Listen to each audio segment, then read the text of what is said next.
अनलिनो वाला जो साल है मानसून सीज़न का, वो इस बार काफ़ी हद तक दिखाई नहीं दे रहा है। लेकिन आपको बता दूं कि कुछ शहर ऐसे भी हैं, कुछ राज्य ऐसे भी हैं जहां पर अनलिनो का छिटपुट प्रदर्शन देखने को मिल रहा है। जहां पर उत्तर प्रदेश की मैं बात करूं तो उत्तर प्रदेश के कई शहरों पर बारिश नहीं हो रही है, ना के बराबर हो रही है। बादल बनते हैं लेकिन बादल हवा के साथ निकल जाते हैं, बारिश नहीं देते। इसी के अलावा बिहार के भी कई शहरों पर ऐसा ही हाल बना हुआ है। पटना, गया, भागलपुर, इन तमाम इलाकों में बारिश को लेकर जो लगभग चिंताएं हैं वो बनी हुई इस समय, क्योंकि बारिश नहीं हो रही है, ना के बराबर हो रही है। और सिचुएशन काफ़ी ख़राब होती हुई दिखाई दे रही है। सूखे के जैसे हालात बने हुए हैं कई हिस्सों पर, और जिसमें उत्तर प्रदेश के भी कई शहर शामिल हैं। तो आगामी दिनों में किस तरह की मौसमी गतिविधियां होने की संभावना है, सिस्टम किस तरह से बनेंगे, साथ ही साथ आपको बता दूं कि इस समय दिल्ली पर एक खतरे की बात कही जा रही है। जो खतरे की बात यह है कि दिल्ली पर इस समय हथनीकुंड बैराज से छोड़ा गया पानी दिल्ली को प्रभावित कर रहा है, और दिल्ली पर जो यमुना का जलस्तर है वो काफ़ी बढ़ गया है। खतरे के निशान से ऊपर बह रही यमुना कहीं ना कहीं दिल्ली वासियों के लिए इस समय अपना रौद्र रूप हम कह सकते हैं दिखा रही है। जो बंगाल की खाड़ी पर बनने वाला सिस्टम है वो सिस्टम किस दिशा में आगे बढ़ेगा, साथ ही साथ आपको बता दूं कि इसका इंटेंस क्या रहेगा, क्या ये डिप्रेशन बनेगा या फिर साइक्लोनिक स्टॉर्म। तो फिलहाल मैं आपको बता दूं कि अब तक की मिली जानकारी के अनुसार ये सिस्टम डिप्रेशन के बाद डीप डिप्रेशन भी बन सकता है, ऐसी संभावनाएं बनती हुई नज़र आ रही है। लेकिन चक्रवाती तूफान की कितने चांसेस है ये मैं आपको आगे वीडियो में दिखाई दूंगा, और साथ ही साथ क्या कुछ परिस्थितियां आने वाले समय में बनती है बंगाल की खाड़ी पर, ये देखने वाली बात होगी। क्योंकि अब मानसून का सीज़न है, और मानसून में अगर बारिश ना हो भारत के राज्यों पर तो कब होती है बारिश फिर। तो इसी के दौरान आने वाले समय में किस तरह की बारिश होने की संभावना है, खासकर उत्तर प्रदेश और बिहार की मैं बात करूँगा, जहाँ पर बारिश को लेकर लोग तरस रहे हैं। मानसूनी वर्षा का जो सिलसिला है वो काफ़ी कम दिखाई दिया है अब तक के लिए, और मानसूनी वर्षा का जो आंकड़ा है वो भी काफ़ी कम दिखाई दिया है। देख रहे हैं विंड के जीएफएस मॉडल का प्रोजेक्शन है ये, और मॉडल इंडिकेशन दे रहे हैं कि बंगाल की खाड़ी पर आने वाले समय में सक्रियता बढ़ेगी। साथ ही साथ वियतनाम और फिलीपींस के साथ साथ म्यांमार की तरफ से भी हवाओं का काफ़ी ज़बरदस्त रुख रहेगा।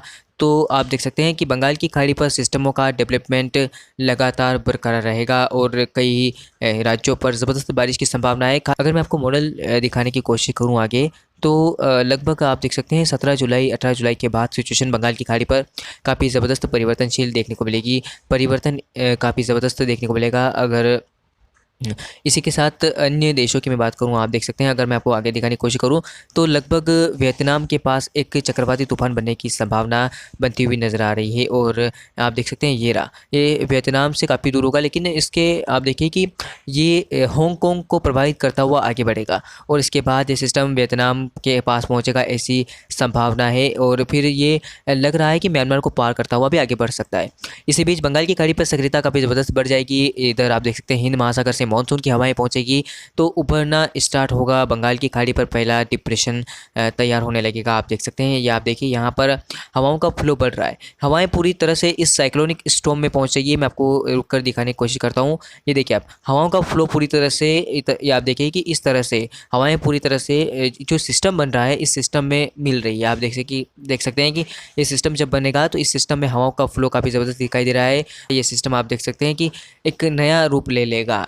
आप देख सकते हैं कि इसके अलावा भी एक सिस्टम और बन रहा है। ये 3 सिस्टम बनेंगे कुल मिलाकर। अगर मैं आपको दिखाने की कोशिश करूं, अगर जूम आउट करके, तो आप देख सकते हैं कि बंगाल की खाड़ी पर सिचुएशन बदलेगी। ये देखिए आप, थ्रो मॉइस्चर का काफ़ी ज़बरदस्त रहेगा। और सिस्टमों की अगर बात करें तो बंगाल की खाड़ी के साथ साथ अरबी जो हांगकांग की खाड़ी है, साथ ही साथ वियतनाम की खाड़ी पर काफ़ी ज़बरदस्त प्रदर्शन मानसून का दिखाई देगा।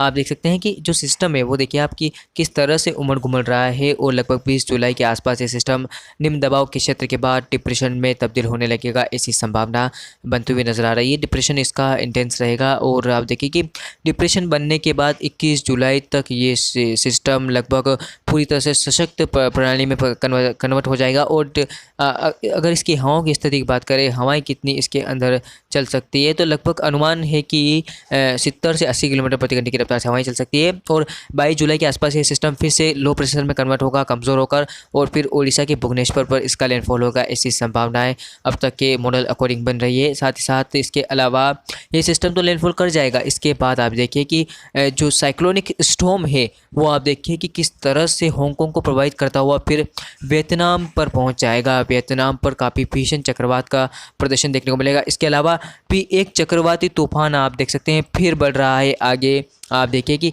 लगातार चक्रवाती तूफानों का जो सिलसिला है वो जारी रहेगा। लगभग आप देख सकते हैं किस तरह से चक्रवाती तूफान बने हुए हैं। तो बंगाल की खाड़ी से थोड़ा पहुंच रहा है मॉइस्चर का, मानसून की हवाएं चल रही है और यहाँ पर एक सिस्टम कम मजबूत हो रहा है हांगकांग के पास, साथ ही साथ एक और सिस्टम इसके पीछे बन रहा है। अगर ये दोनों सिस्टम रिमूव करते हुए या कमज़ोर होते हुए बंगाल की खाड़ी पर पहुँचते हैं तो कहीं ना कहीं बंगाल की खाड़ी और सशक्त हो सकती है। इसके अलावा भी मानसून का उग्र प्रदर्शन देखने को मिल सकता है और अगर ये सिस्टम चक्रवाती तूफान बनते हुए बंगाल की खाड़ी पर कमज़ोर होकर चाहे वो साइक्लोनिक सर्कुलेशन में पहुँचे या निम्न दबाव के क्षेत्र में पहुँचे, अगर पहुँचते हैं और मानसून की हवाएं मिलती है तो कहीं ना कहीं सशक्त होकर ये सिस्टम आगे बढ़ते हुए चक्रवाती तूफान भी बन सकते हैं।